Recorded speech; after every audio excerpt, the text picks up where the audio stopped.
The COVID-19 pandemic stopped us in our tracks and altered much of our way of living.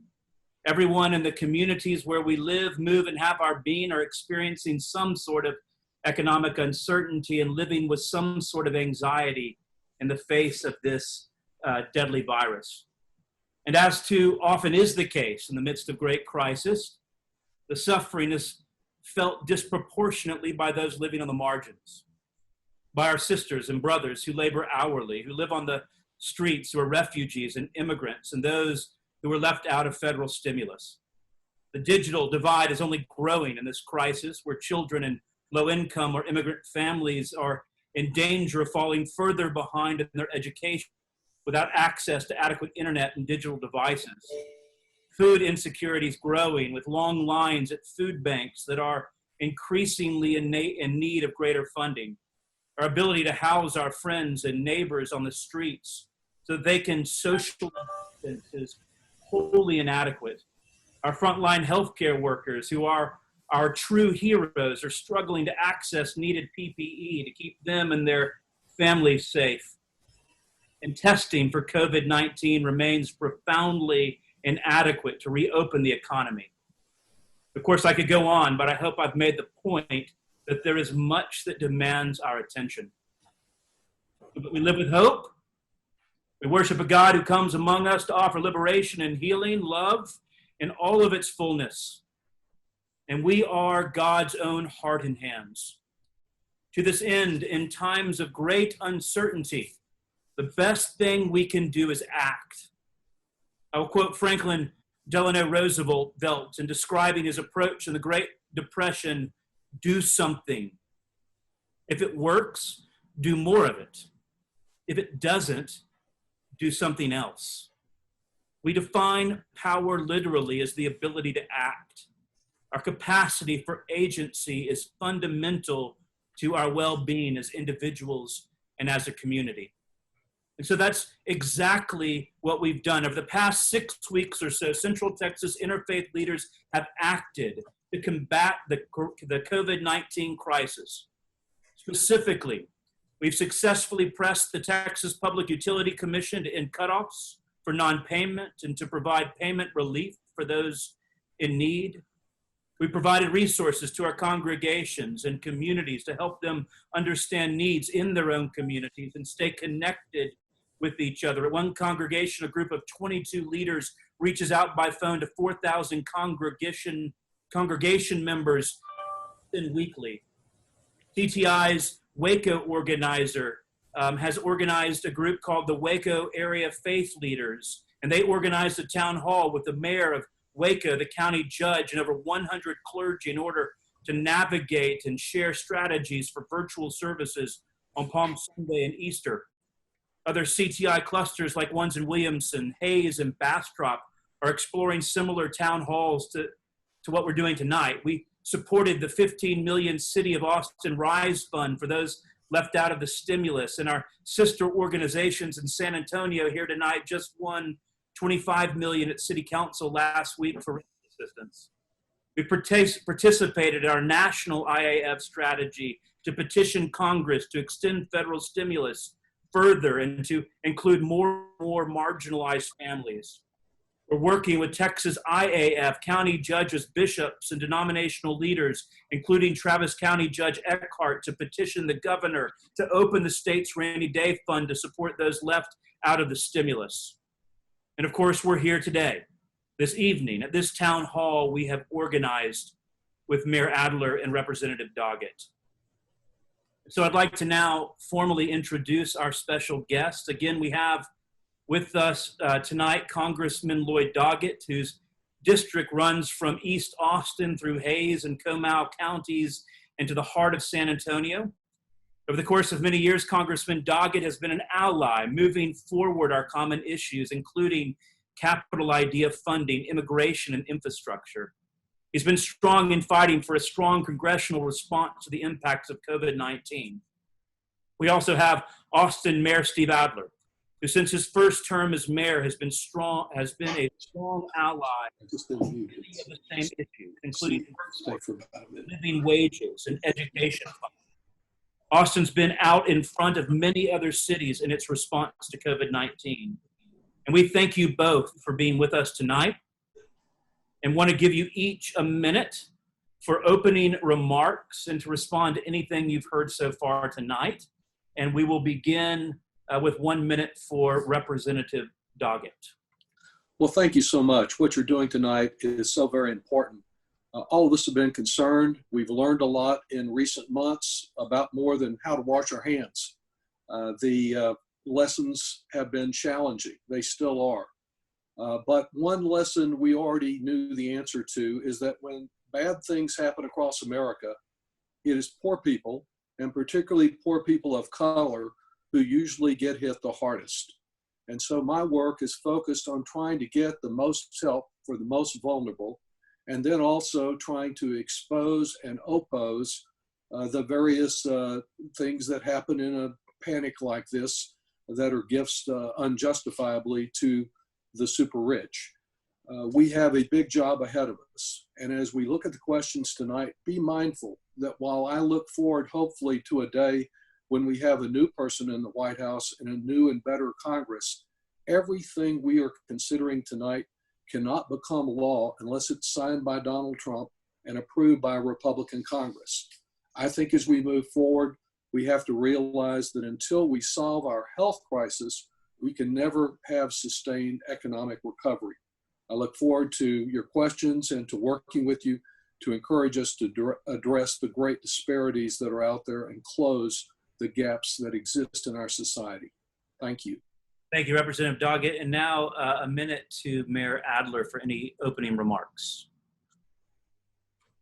I want to join Congressman Doggett in thanking this organization for convening us tonight, also for the work that it does day in and day out. It's an honor to be here with Congressman Doggett, who will forever be my congressman, no matter where they move his district around Central Texas.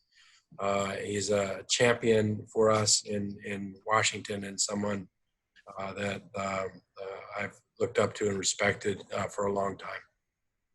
This is a pretty surreal times that we live in right now, and people are hurting. It seems as if every decision and choice that comes my way right now is having to decide between two things or more things, none of which I like. I am really proud of a community that was able to get together and to flatten the curve, saving thousands of people from dying. But we haven't made the virus less infectious or spread any less or make it any less deadly, and we continue to be on the edge. But the virus crisis is only one crisis. It's precipitated an economic crisis, which is causing similar destruction in its wake as well. Just a few more seconds, Mayor. My hope is that we exit this time in a better place than we entered it, now having recognized what years of deficiencies have opened us up to now. Thank you, Mayor. My name is Carlota Garcia. I'm with Our Lady of Guadalupe Catholic Church, and we thank you and the Congressman for your work so far. We also want to recognize we have a couple more guests that had not yet been mentioned, Ms. Nikki Graham with Bank of America and Ms. Eva Munoz from AT&T. We thank you as well for being here. Central Texas Interfaith is looking for partners.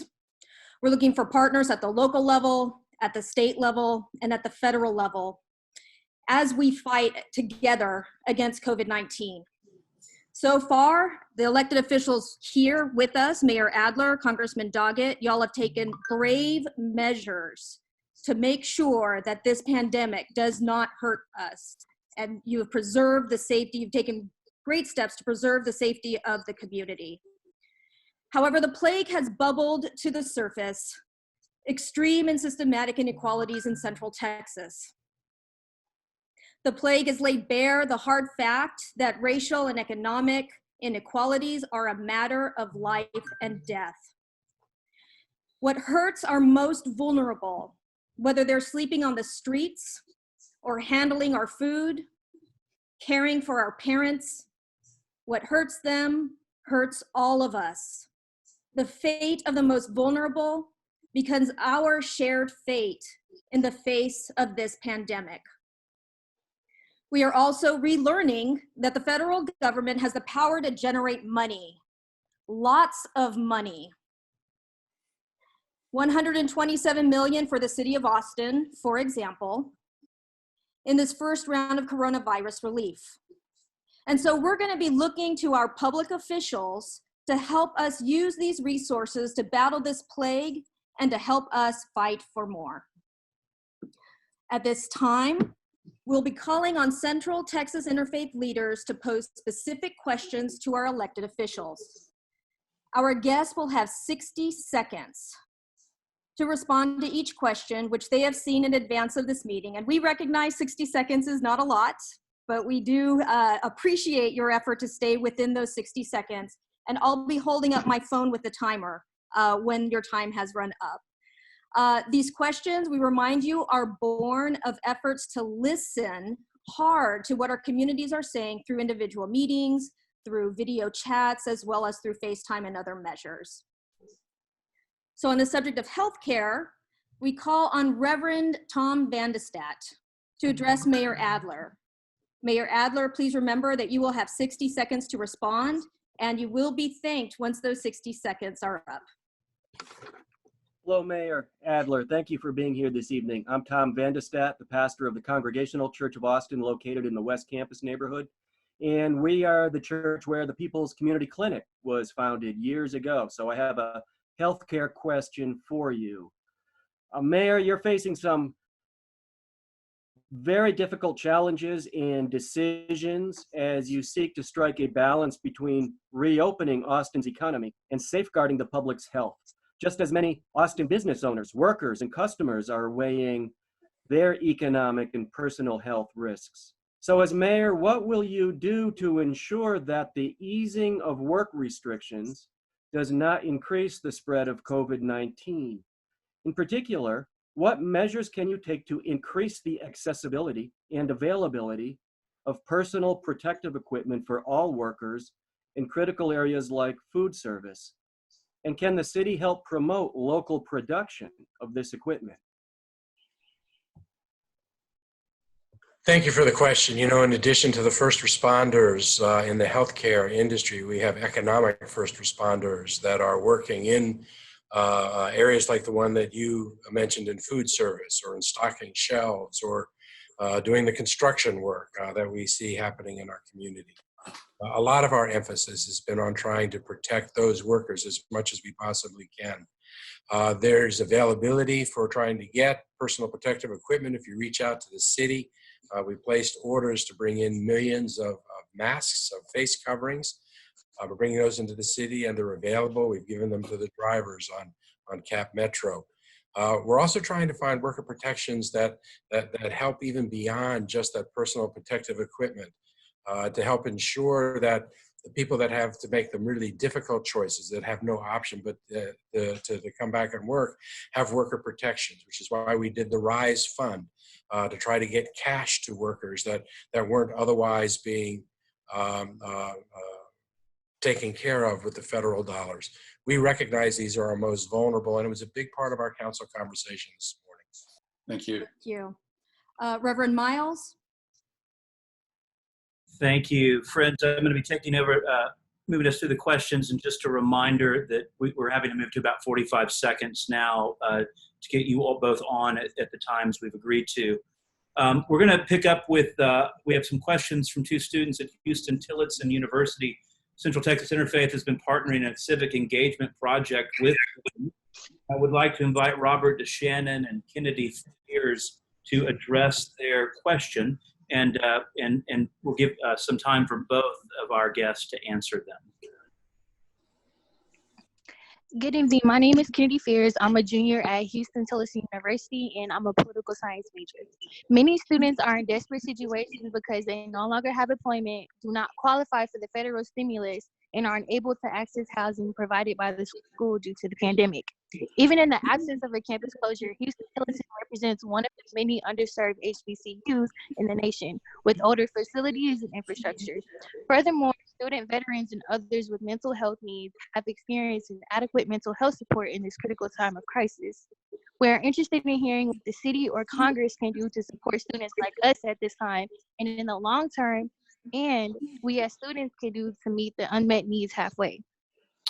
Good evening. My name is Robert D. Shannon, a 10-year Army veteran attending Huston-Tillotson University, studying criminal justice. Our question for both Mayor Adler and Congressman Doggett: what more can you do to help historically Black colleges and universities like Huston-Tillotson to help to deal with the impacts of COVID-19? Thank you both. So why don't we begin with Representative Doggett? Well, thank you very much.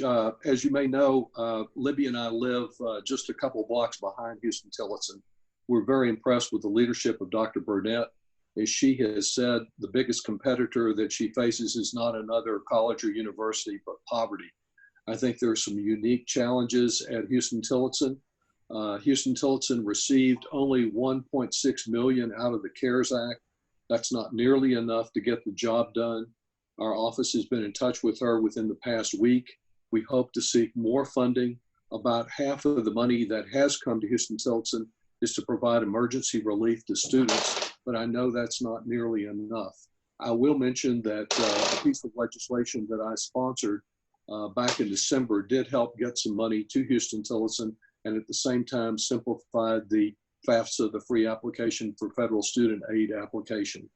Thank you, and I look forward to working with you all. I get lobbied daily for support for Huston-Tillotson because my wife is on the board. In fact, spent the last 2 days in board meetings with the university. It's a priority in my home. The kinds of things we need to do in the short term come out of the RISE Fund. It's getting support to folks that aren't otherwise funded out of the federal dollars. But the real issues are structural in our city. It's increasing the job opportunities. It's increasing the networking opportunities. It's opening up pathways that do not otherwise exist. One of my heroes in this community is the president. She's helped me with my task force on institutional racism and systemic inequities. What we can do most for the students in the college are really to address those fundamental and systemic challenges.